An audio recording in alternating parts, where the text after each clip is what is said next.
Let's look at what you're offering. Let's look at how you're pitching it. Let's look at your business plan. And now let's figure out how you measure your ecosystem. You have to get in front of a certain number of people all of the time in a consistent way, in a helpful way, who could purchase your service. Welcome to the Business Builders Playbook, the show that breaks down the systems and strategies behind predictable revenue growth to win in business. In each episode, we're diving into the proven strategies that separate the winners who scale from the losers who fail. This show is sponsored by BDR.ai, the AI-powered business development platform that automates your outbound prospecting so you can focus in on closing deals instead of chasing leads. Let's get started. All right, well, welcome everybody. My name is David Bush, and I get a chance to be your host and moderator of today's conversation with the amazing Mark L. Vincent on the topic succession and exit planning, how to drive value, referrals, and higher fees by including the conversation around succession and exit planning. And a lot of you are business coaches, consultants, advisors, and you are working with business owners and you are delivering extreme value. You're getting rewarded for the efforts and education and experience and expertise that you deliver. But you may be stepping over this amazing opportunity that we're going to dive in today. And we're going to talk about why succession planning often creates tension inside of coaching and consulting relationships and how to navigate it better. We're going to talk about the 5 biggest exit planning blind spot that most advisors miss, how to frame exit strategy as a growth accelerator, not as an end of career discussion, and much, much more. But without any further ado, I want to introduce you to my friend, Mark L. Vincent. Mark is a founding member and facilitator for the Sage Group Collective. He partners with accomplished leaders to pave a road through the process of business continuity and succession, slingshotting successors into the future. As an executive advisor, process consulting pioneer, and systems convener with more than 30 years of service, Mark's executive advising practice walks alongside a global client base, including artful convening and facilitation of organizational systems facing complex scenarios. And today we're going to dive into a Q&A. We have come up with some questions, and thanks everybody for submitting your questions as part of the registration process. If you're watching this as a recording, we would love to see comments and feedback and to answer questions. We'll put all of Mark's contact information inside of the description and show notes of this particular video. If you're live, we would love to see your questions and answer questions for those people that prioritize the live session. So please feel free to throw those questions in the chat, and we'll get to those in the order in which they're received. And I'm super excited, Mark. Thanks so much for joining me today. This is a pleasure. So I've read a brief amount of your 30-year background of service.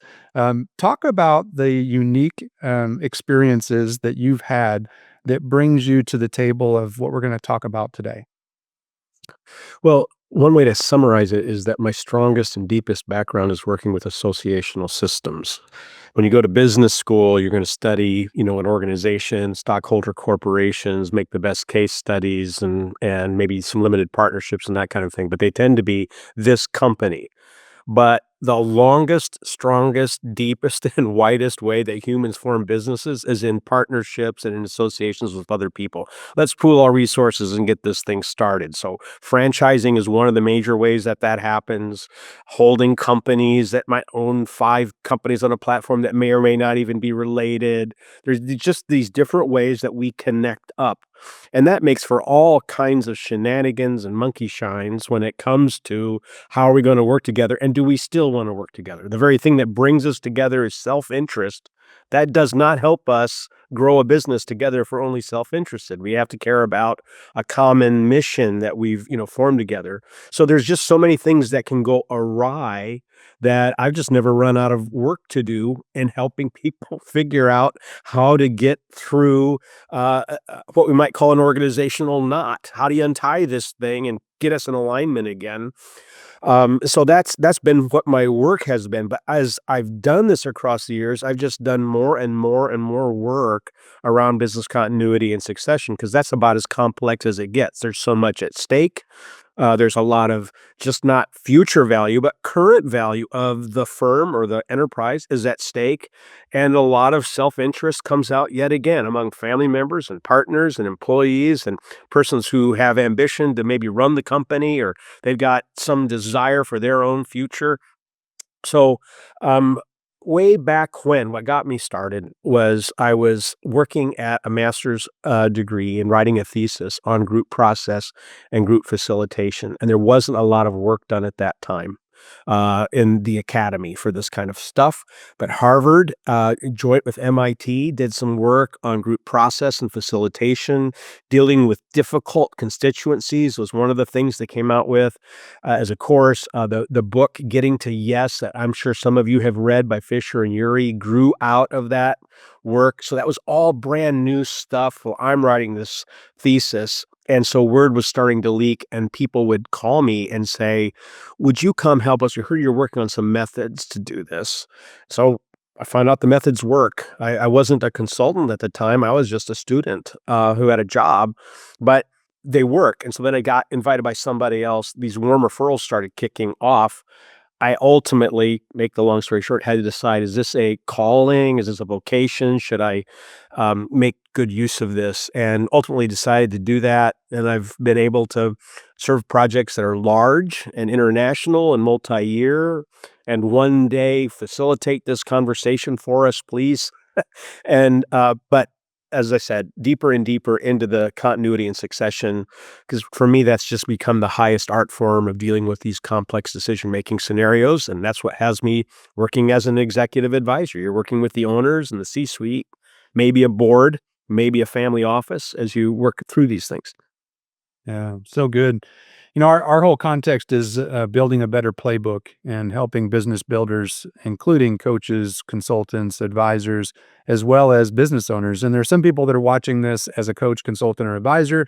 There's some people that are watching this as a business owner. And regardless of their title, many see succession and exit planning as something that happens at the end of their career or the end of their business. And I'm just curious, why do you think that that mindset is dangerous, and how should advisors and business owners reframe succession planning as a growth accelerator that increases enterprise value today versus this end of the story? Yeah. That's a very important subject, and I think you've asked the question very well. I was with someone yesterday, and you could just see the lights come on when I asked the pretty simple question, which was, "Well, from what you just told me, it looks like you've only got 10 years to go. How do you wanna end?" You got 10 years to get this right. So you're not talking to somebody who's, at the very front end of their career, but you're talking with someone who hasn't figured some of this stuff out yet, had no plan, and so that, "Oh, wait a minute, you're just pointing me, I can see this thing sunsetting. I hadn't seen it," and just that simple question. So, we are very fond, and maybe somebody's got something like this posted in their break room, that says, "Begin with the end in mind." Well, this is the most practical application. If you have a mission, you have a thing that you want to accomplish, you have some goals or whatever else, you're extrapolating that out with a long-term point of view and not just a short term. Now, I've met a few people that have such a long-term head in the clouds that they can't figure out what they're gonna do today. But most people are focused on what they're doing today, they're focused on this month, maybe this quarter, maybe they've got an annual plan. There's a lot of conventional wisdom right now that says, 18 months, maybe that's about the longest you should have a strategic plan. I'm a big fan of multi-scenario planning, where you have short, middle, and long term in mind for multiple options so that you can keep navigating toward this end that you have. It gives you a guiding light. It gives you the North Star. It helps you determine and discern whether you're going to go to the right or the left or straight down the field, whether you're going to sell something or take on something, whether you want another investment. How do you know if it's your only short term? At that point, it's just how do you feel? What do people support? And you end up not really doing what you set out to do. So the keeping the end in mind, thinking about the fact that you have something that you're either going to sell or you're going to give to somebody else, and you're making your decisions without losing sight of that. That's the big thing. You don't have to have all the solutions worked out, but to know the direction you want to go so you can navigate by it it's just a very helpful thing to remain patient, to have grit, to stay with it, to not abandon your project, to find creative ways to solve really difficult problems. So, if this show is resonating with you and you're ready to take action because you want to scale your business faster, smarter, with more AI and technology and less labor, check out BDR.ai. We help entrepreneurs and executive sales leaders to automate the grind of prospecting so you can focus your time on closing deals and growing revenue where you should be spending your time. With AI-powered data, digital outreach automation, and done-for-you prospecting systems, you'll connect with more qualified leads, book more appointments, and build predictable revenue without adding more hours to your week or the week of your staff. Visit BDR today and discover how our AI Prospect Finder and digital BDR agents can help you to build your pipeline and your profits. Visit BDR.ai, where business builders learn how to automate and scale their playbook. Yeah, and we talked about this in the invitation to this event about how, the connection between revenue valuation and how that generates more revenue for the coach, consultant, and advisor, just because they're changing the conversation and bringing a lot more value to the conversation. They do a great job of providing systems and processes and strategies and skill sets, but from your experience, how directly tied is scalable, predictable revenue to a company's exit valuation, and how do coaches and consultants begin to structure that into their conversations so that it actually becomes something where they're perceived as a strategic growth accelerator far beyond just this idea of growing revenue, but actually, growing exit value, which could be a valuation multiple. Right. Well, I'm going to take half a step back, David, and just recognize that we're in a moment where this is not just a good question, it's a critical one. Part of its criticality is that AI is stepping in and providing all kinds of partnership at hand right now for what a lot of coaches and consultants sell. If you're selling a particular kind of an expertise and ability to deliver things over time. And for a while now, I've been saying, that's probably not really what coaching and consulting is. That's serving as a vendor. It's providing maybe a knowledge-based service rather than just a technical skill, but it's providing that in order to accomplish a goal. And at that point, you're pricing it by time, or you're pricing it with a marketplace of other providers who are in that space. And that's all getting very disintermediated right now. And there's a lot of threats for this industry. So what I would convey is if you are, as a private practice, you're a business owner. You're an owner also. You have an enterprise, you have a goal, you have an end in mind, I hope. Otherwise, how are you gonna help other people do this if you've not played along yourself, or at least being on the journey yourself to say, "Here's what I've been able to figure out. Here's some questions I'm asking. I'm here to help ask and answer some of these same questions that I work with."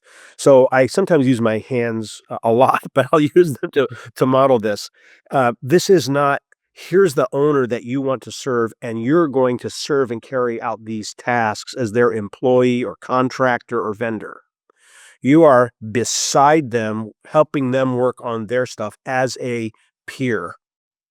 So as soon as you start to say, "Let me do this for you," you are putting yourself in a almost like a employed or a contractor type of position where they're saying, "What am I getting for my money?" When you are their peer, you're able to say, "What's your end? What are you after?" So you're a $10 million business, you wanna be a $20 million business in the next 5 years or 10 years, or by the time you end, they just told you what the value is. So we're talking about a $10 million thing. All right, what are you gonna invest to get to that next 10 million? What do those things look like? What are you gonna do to invest in your own skill to actually be leading a company you've never led before? Now the conversation is completely different, and the monetary value is not tied to my time. It's not tied to a comparison with other persons that are out there. We're talking about helping them achieve their value. They're gonna declare kind of what their budget is of investment to make this happen. They spent a pretty penny to get to 10 million. What are they gonna spend for the next 10? How deliberate are they? How planful are they gonna be? If they're going, "I don't know, I don't know, humana, humana, humana," here's where the value is, right? We're gonna help you get there. And that changes the conversation without stepping out of the fact that I'm a peer. I am there running a business as they are. Hmm. Yeah, I love the phrase that says, if you need them, you cannot lead them. And Mhm. if you're in this position where it's up one, down one, and you're down here and you're working up in a, vertical organizational alignment, you're always going to earn less than if you are peer level or above. And I think Right. that what you're saying is, and I remember Thomas Stanley wrote a book, gosh, 25 years ago called Networking with the Affluent. And he talked about the 7 different roles that advisors could play to build more relational equity with affluent type of people. And he talked about, being a connector, being an advocate, being a publicist, being a broker, and all these things that you're talking about right now is really what that whole concept is about. It's about having those people in your Rolodex or database that you Right. can go to bring in for that succession planning conversation. And that's really the hidden risk that's inside of all of these relationships is that they're working on things that are important to the organization, but they're not necessarily important to revenue systems, exit readiness. And so, why do you think that that is kind of a focal point for so many of these advisors? Why do they stay in that position versus leveling up? Well, we tend to trade on what we know rather than on what our ability of learning is. So if I am talking to a CEO, an owner, chair of the board, something like that, they got there based upon accomplishing some things, but they're succeeding not because they're doing what they already know. It's because they're still learning.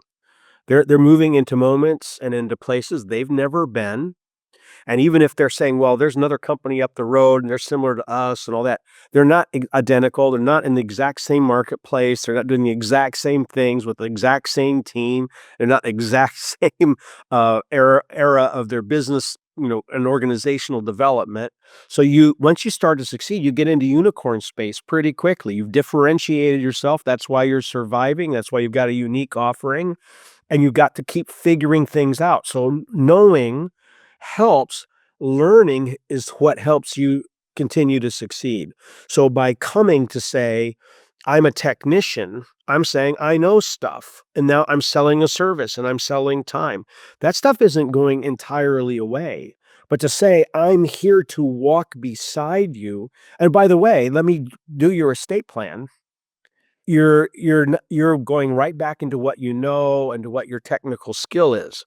When you join someone as a trusted advisor to walk alongside them, you want that, using the old word, Rolodex, contact list, whatever, of really high quality, trusted people who know how to do that technical work and really love the warm leads you're going to serve up to them with someone who's hungry for what they provide. And you're coming to them because they know that they're only a part of the thing. The temptation is when you have this deep expertise in something is to think that that's the hammer for every nail, and from here you go everywhere, and I don't think that's the point of reference here. The point of reference is that C-suite individual. It's what they know and what they don't know, where they wanna go, and you're serving them. If you're selling your knowledge, you're selling your time, you're gonna bring a degree of anxiety to that conversation. "I need to close this." As opposed to that long-term relationship of being non-anxious and being able to see that person and perceive them, kind of, create this almost like a heart embrace where I'm with you, for you, and where you wanna go, or where you say you wanna go. So let's go. That's just you can hear the qualitative difference in that kind of a conversation. Yeah, and I'm imagining that that in itself is extending the average lifetime value of a client because if you have that kind of relationship with them versus more of a transactional, it's transformational is that you're really helping them to, navigate life and navigate some of the emotional resistance that comes from succession planning because there's some fear and there's ambiguity and many other things. So, Well, what you are some become of an investment rather than a payment at that Mhm. point. So, what are some of the common fears that founders have, and how can advisors lead that conversation confidently without damaging trust and getting off into the weeds? Well, there are some common ones. Um, I, however, kind of counsel against when I'm talking with people about this, about coming with my list already preconceived, and I'm listening for which one of the 5 ones do you have or the 10 ones that you have. You listen to them tell you their fears because there's some unique ones tied to the individual and to their story and their circumstance. They do tend to fall into some categories. Let me start with the fact that when some people are, especially as founders, are starting to move to where they can see that the next great big round of growth or whatever is likely to put this into somebody else's hands, maybe, 3 years, 5 years, 8 years from now, they might go into denial. But the minute they can really begin to conceive of it, some people get excited and they start taking their hands off the wheel of the organization. So when you start working with them, you can see all the value leaks happening. And I think it's a slightly larger group, but you're working with them. They're keep postponing that because that's awkward, that's hard, they don't have the answers for that, and the business still needs them. And so they actually might start doubling down and clinging harder to something that helps them feel valuable, and they're postponing the development of their life that they're gonna go to ultimately, making that meaningful, having some excitement about being able to shift and do some other work, chair the board, run a scholarship fund, be head of business development while somebody else has to do all the operations, any of those things. They don't give any attention to that. So they literally have their hand off of one of those wheels or the other. And that can be driven by a fear of not knowing, of feeling incompetent, of being afraid of decline. That's also in there. And there are some who are threatened by younger people, people who might be different than them, people actually who represent maybe the skills that are going to be needed to take the organization from here. And it often does require, especially a successful founder, it requires blowing up their role more often than not. That the organization has grown up in them, and there's no one person that can know everything that that founder knows, even if they clone themselves in some way. Here's everything I've ever done. There's nobody who's going to have all of that tacit knowledge and the ability to respond to it. So you often end up with 2 or 3 roles that get created out of this one person, especially when you get to a certain scale. And that's a frightening thing because you end up with not just one successor, you end up with multiples, and they have opinions, and they're not asking your counsel and, all that because they're competent, and that can be, it doesn't always, but it can be a very frightening thing. There's one other thing that it's maybe a delicate thing to touch on. Over and over, especially founders tend to overestimate the value of what they've built, and they're afraid of what the reality is. And it's actually by getting to that reality that you can face what value you want, do the additional work that it takes to either build that or, change your plans a bit or something along that line.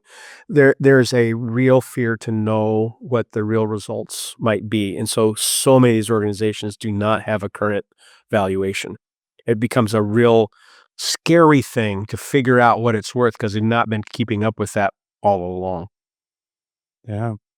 Well, I know that we're at a point in the conversation where there's some people that are inspired, there's some people that are intrigued, and then there's some people out there that are thinking that this is much more complex than they're prepared to navigate or handle. So I'm just kind of curious if you could maybe shed some light as how do you work with an advisor to assist them in this process of having these conversations and really create kind of a strategic alignment or partnership to do things together so that they can start to transition some of these relationships that they have or open up new relationships with the full confidence that somebody knows how to navigate this, conversational territory. I want to make sure that I don't sound like I am being critical of being a technical expert or subject matter expert. That's needed. Um, to pretend for me to pretend I'm a subject matter expert would be a silly thing to do, around any of these technical skills. And if someone is really trying to sell like patent law, we'll help you with your IP, and they're translating that to try to be everything to everyone. They're going to dilute their message. They're going to dilute their offerings, just like I would be diluting mine if I tried to go down that lane.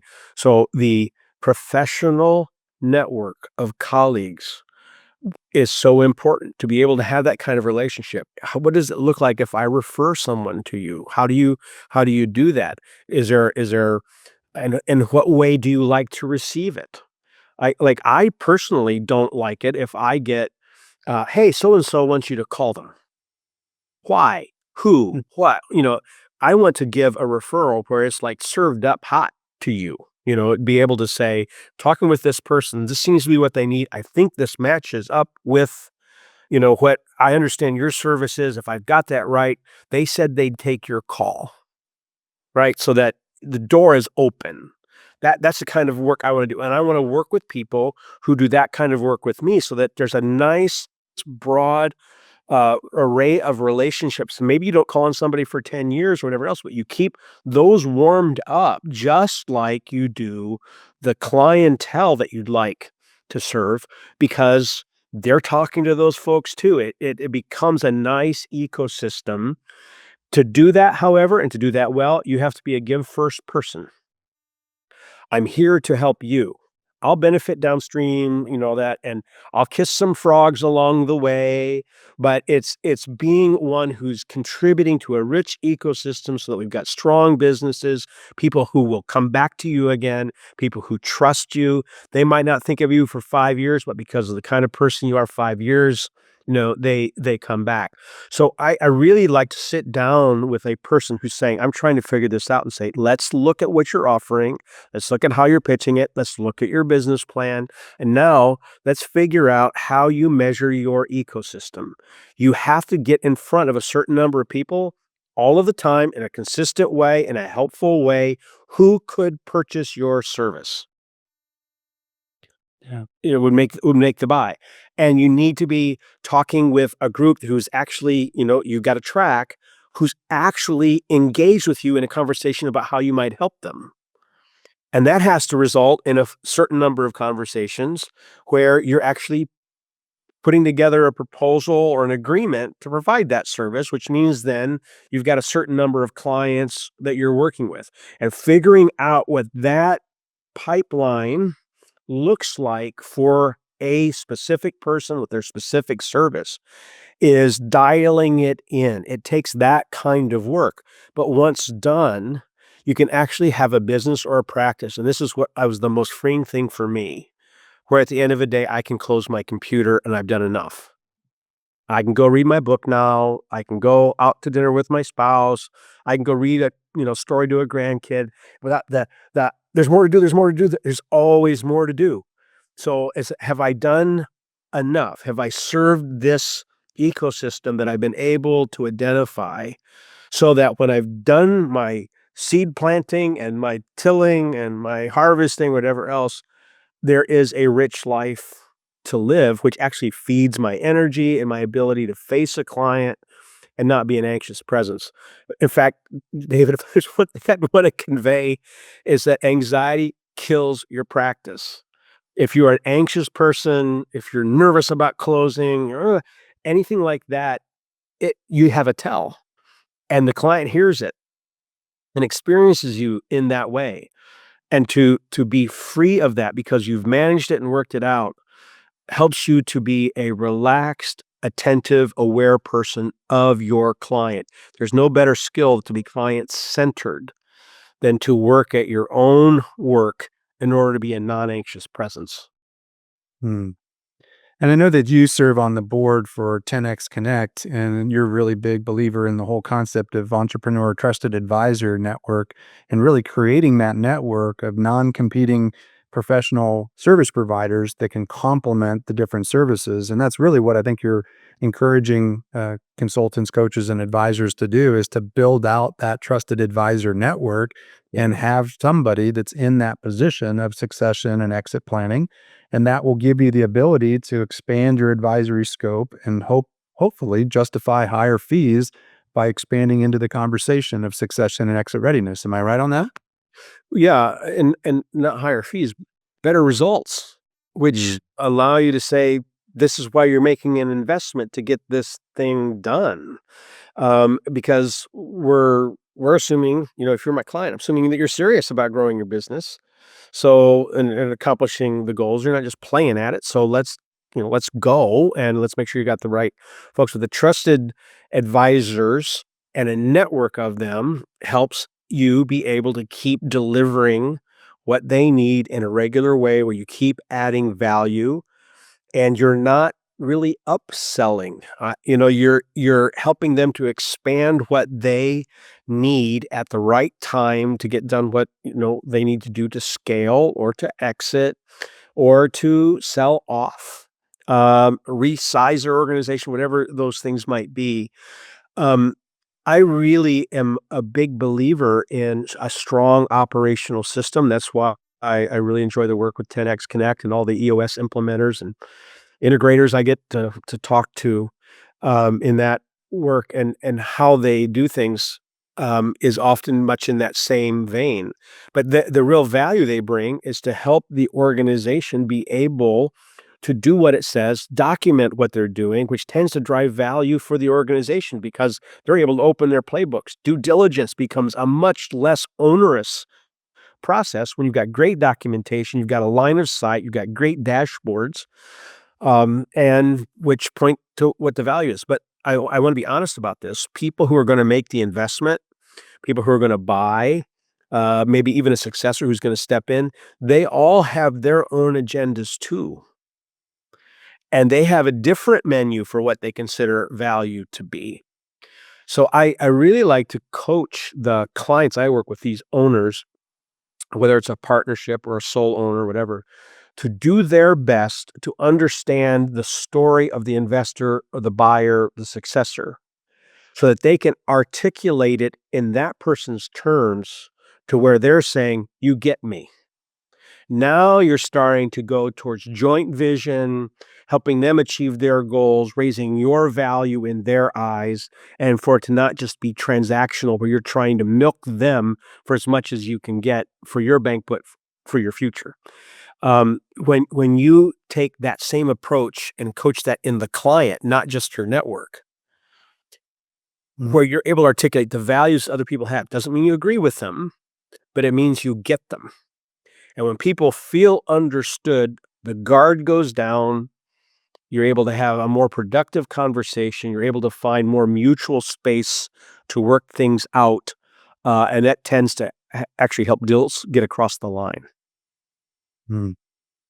You have a question from one of the participants that's just sharing an honest and transparent question, which is, I hesitate to introduce outside experts because I fear losing influence.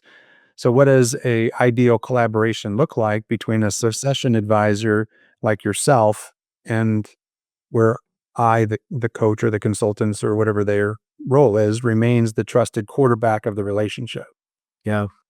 There's good reasons to have that concern. I just want to acknowledge that because there are people out there who will wedge in, say, "Thank you, go away now. I've got it from here," right? And well, who am I? And now all this value is being created, and I've been shunned to the side, and those stories happen. And there are other stories where because you develop those relationships with people and you have some protocols you've worked out, you're able to invite them in. And then if they do that to you, you don't ever have to invite them again. Someone who is not a give first person, they've proven out and they're going to sour their way through a network where they're going to get a reputation for not being able to share the value, to work in partnership. But there's a little phrase that I like to use when I'm helping to build my own network out. And you can do this formally, like through a partnership, and you're all inside the same firm, but you all got different skills. You can do it with a broader network where you kind of strike the deal when you've got an opportunity to serve someone. But the phrase I love to use is, if you refer to me and bring me in, I am working for you as you work for the client. And if I bring you in, you are working for me as we work for the client. I'm willing to go into either of those things. If you're not, then we're probably not great partners, right? But you have to be willing to take chair number 2 or chair number 1 or even chair number 3. But the real emphasis here is the client. We're serving the client, not just the self-interest. So as soon as that self-interest starts to bubble up to the top, that's I'm not gonna work with you. So I try to vet that from the beginning, and I found that that particular kind of language, so a person says, "Of course, I get it." Now we can keep going. But if they're like, "What? What do you mean? That's not how we do things." Oh, then we're probably not, gonna be able to help each other. Mhm. Yeah, I played, organized 11-man football, and 8-man football, for almost 15 years, and there was only one quarterback. And there could only be one quarterback on the team, and the Yes. quarterback was the one that was in charge of the huddle. As much as everybody in the huddle had a role and responsibility, it was the quarterback that was in charge of the process. And so I like the idea, and that's kind of what I've shared with others around this concept about building that trusted advisor network is that who are the 10 advisors that you would like to have on your team that are non-competitive? They could benefit just as much as you could benefit by referring business to you and bringing you into conversations. And Yes. if you have 10 people in that environment where you've got, an accountant, you've got a succession planner, you got financial advisor, and so on, um, now you have backups. You have You people in position that are competing for that starting role on your team.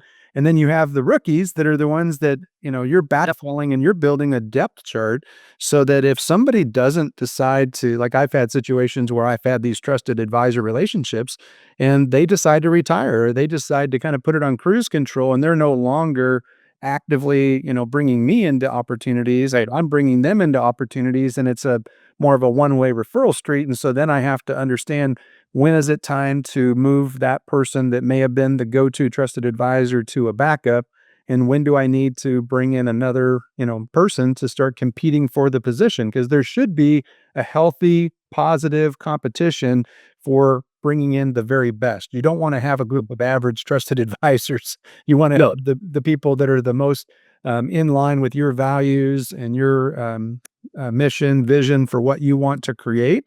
And if you don't have that person, you're going to have to keep interviewing those different people yeah. until you find them.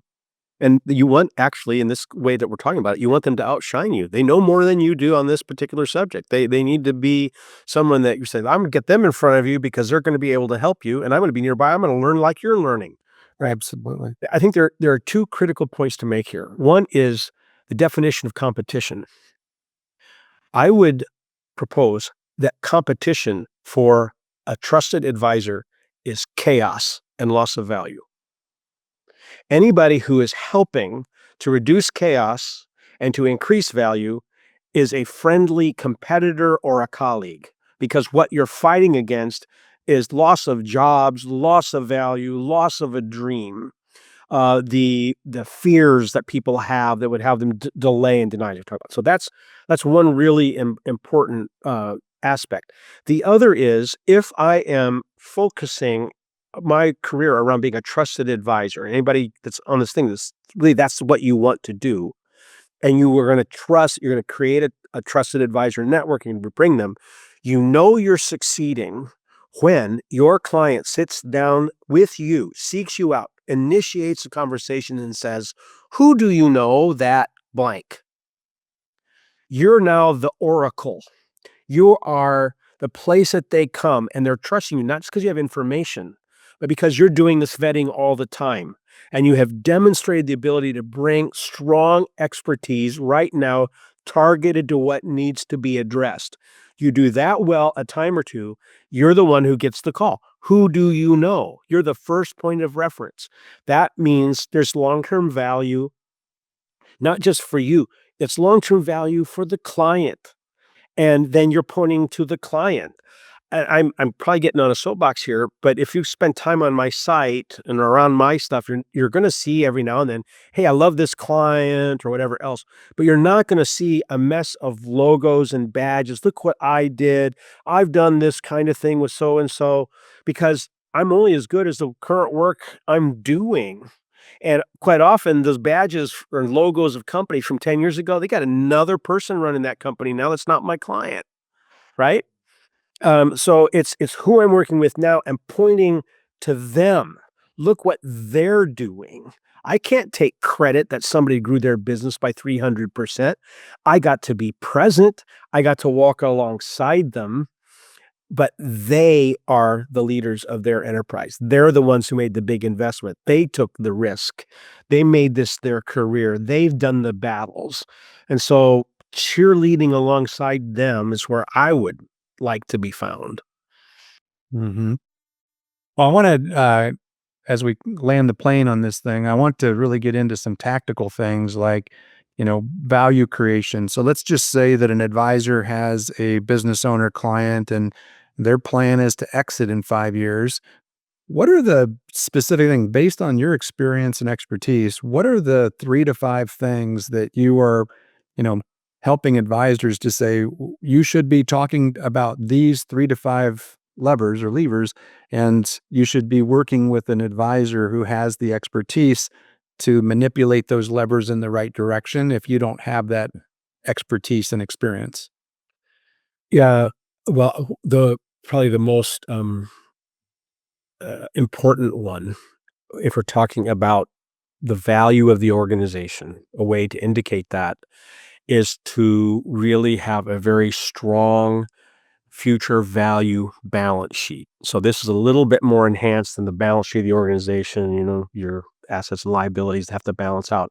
What you're looking for is in 5 years, what is the capital play that needs to be in place to undergird the enterprise as you dream of it or as you're strategizing and so forth. So if you're growing your income, but your capital base and the ability to recapitalize it, to pay off pensions, to um, fund the estate, to de-risk some things and pull some cash out and still have enough cash to operate the business, figuring that out, not just for right now, but for that point in the exit so that if you're selling or if you're turning it over, whatever else, it is much more of a plausible play. I don't know how many stories I've got where people come in and they look great. The business is profitable. We got margins and all that. They get in there and the infrastructure is crap. And they never thought to ask and nobody ever thought to, develop that. Or they've got I was working with one not too long ago where it's an actual ESOP and the successor gets in there, profitable business, but then begins to see what the census is. And they've got major payouts to come with about 20% of their workforce getting ready to retire, and it's not funded well enough. They're gonna have to actually take on a debt load or strip some things down in order to satisfy what their obligations are, and it wasn't planned. So really starting with what's the capitalization for us to be a continuing enterprise matter. But in doing that, you'll also find that you have to think about your talent pool and how that's developing and so forth. So getting that really in place is hard work, but it's very specific. It gets very detailed and it starts to lay the course. A second one is company valuation and getting it into a spot where you can have that updated at any point as you go. And this is again where EOS can be very, very helpful once it's in play. If you're an ESOP, of course, and that's the route you're going, you're going to have to do an updated valuation every year. I know that many of you know that. So those are very important pieces. There's another one that is much more subtle, and I'll stop with this one. There's 4 or 5 we could talk about, but I'll talk about one more.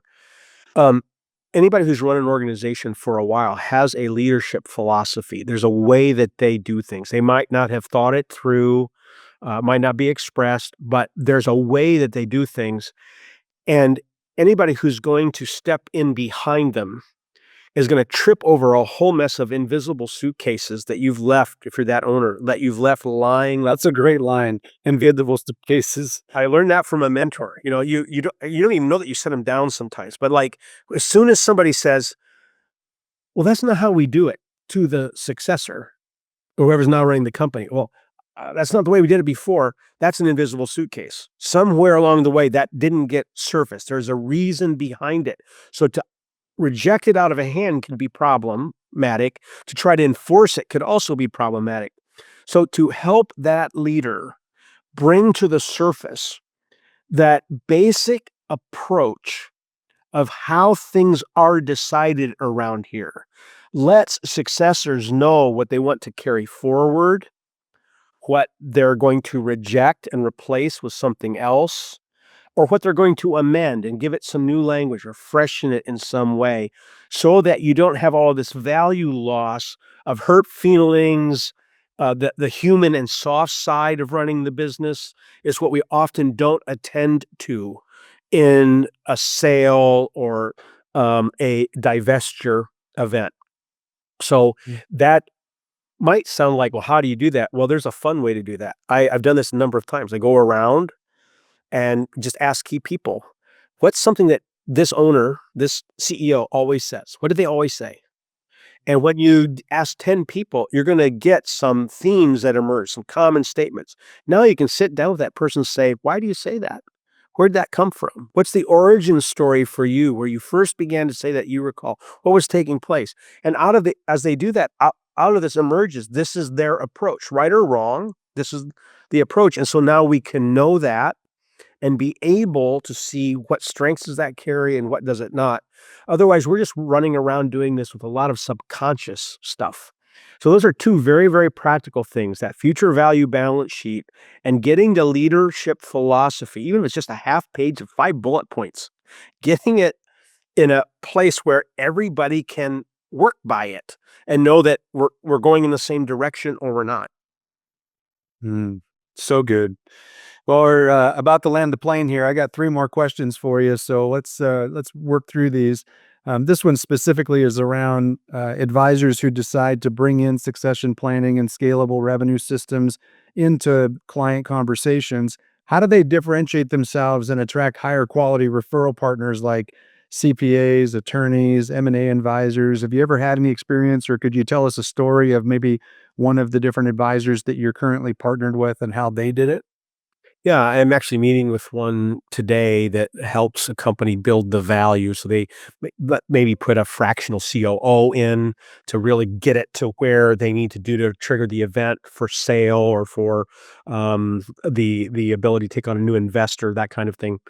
And so what I did and just they actually sought me out, which was a great thing. But it became a conversation of getting at how do you approach this?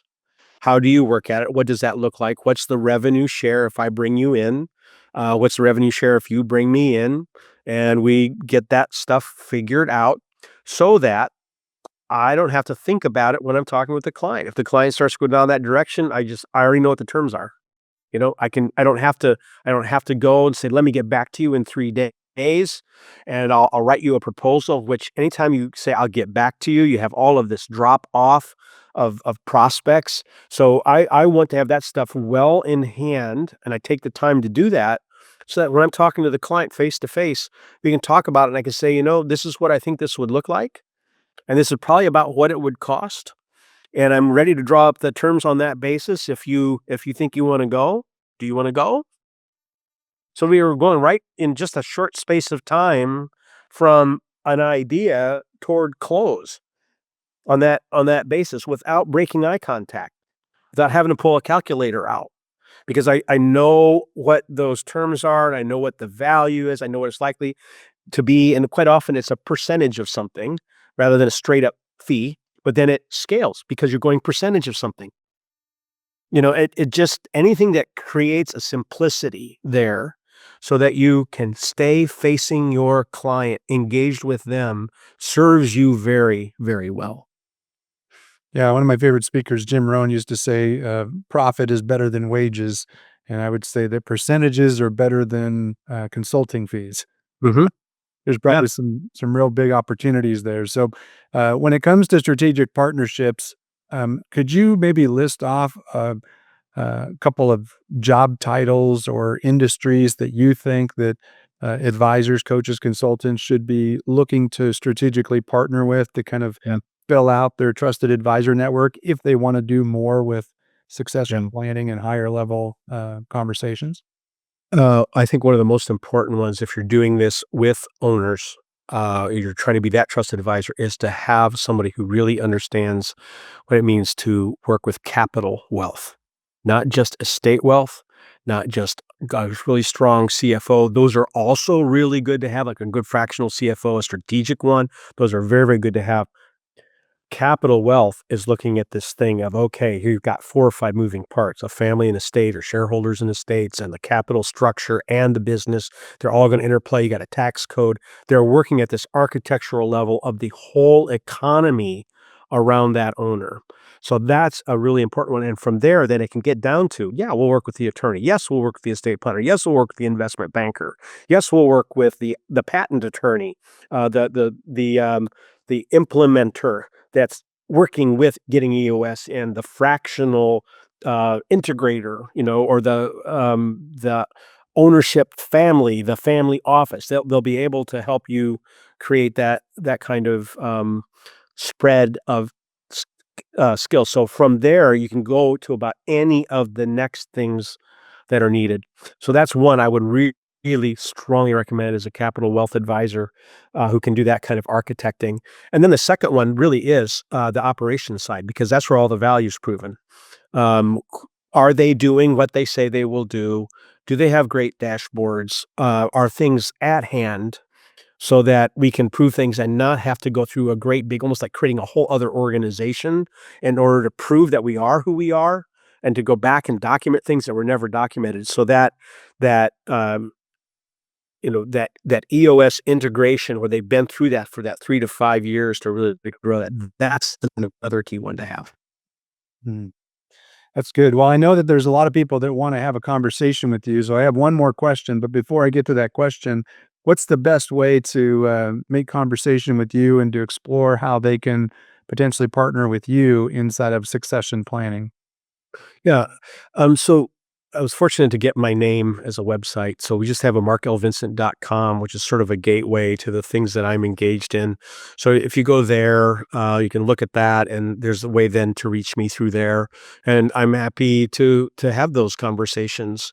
As I said, we're battling chaos. We're battling loss of value. And I don't think we're ever done building our networks and thinking about these things. And I love learning from other people. So happy to hear from you. Yeah, we'll put all of Mark's contact information in the show notes and the description of this particular video for those that are watching the recording. You can reference that and get into contact with Mark. But the final question I have for you, Mark, is that if there's somebody watching this video right now, which I'm very confident there is, and they're looking to immediately increase the enterprise value of their clients' businesses, what would they do in the next 30 days around succession planning and scalable revenue growth, or some of the discussions that we've had today that would move them strategically forward? Anything specific that you could give them as a clear next step? Yeah. They don't need to be afraid to ask questions. So to be able to say, even feeling like I'm under resourced here, I don't know what to do. But if they got a client and say, it sounds like you're thinking about, you're going to wrap it up at some point or whatever else, or you just told me you don't have a successor. Is that something you'd like to explore? To just go right there. We tell people who want to be coaches, start coaching now. Don't wait till you've got your certification. Start practicing now. What's the worst thing that's going to happen if you ask that question? You're going to find out whether you are a trusted advisor to them or not. And then the second one is start building that network. Because if they say yes and they're ready to engage with things, they might already be going into a place that you've not been before. So why not bring somebody along with you, somebody in your network or somebody who's done this before, to walk with you in almost like a mentoring relationship. They're doing it beside you. You're seeing it happen. So you're going to be more confident the next time. That would also be a really good gift to give yourself. But start with the questions. Don't wait till you've got them perfected. Very good. Well, everybody, marklvincent.com. You can see it just over his shoulder on his screen. Oh, If you're listening to this as a podcast, you can view the show notes and get access to Mark's contact information. But Mark, thanks for sharing your wisdom and expertise and experience with us today. And we're looking forward to having lots of people reach out to you to ask for those next opportunities to partner. well, thank you, David. And thank you for the service that you bring with businesses as they build out their offerings. Yeah. Thanks everybody for joining us. And if you have any more questions, reach out to us. You can find us at bdr.ai and we'll get you in contact with Mark if you can't find anything that we talked about so far in terms of contact information. Thanks everybody. Have a great day. I know. Thanks for tuning in to the Business Builder's Playbook. If this episode gave you some plays that you can start running in your business today, hit subscribe and share with another revenue leader who's tired of the pipeline grind. Building predictable revenue isn't something you figure out alone. Whether you're looking to automate your prospecting with BDR.ai, or you just want to talk through the growth challenges you're facing, reach out. We help business leaders just like you to build systems that actually scale. And if you're ready to stop being your company's highest paid prospector, let's have a conversation. Reach out to us at BDR.ai. Until next time, let's keep building.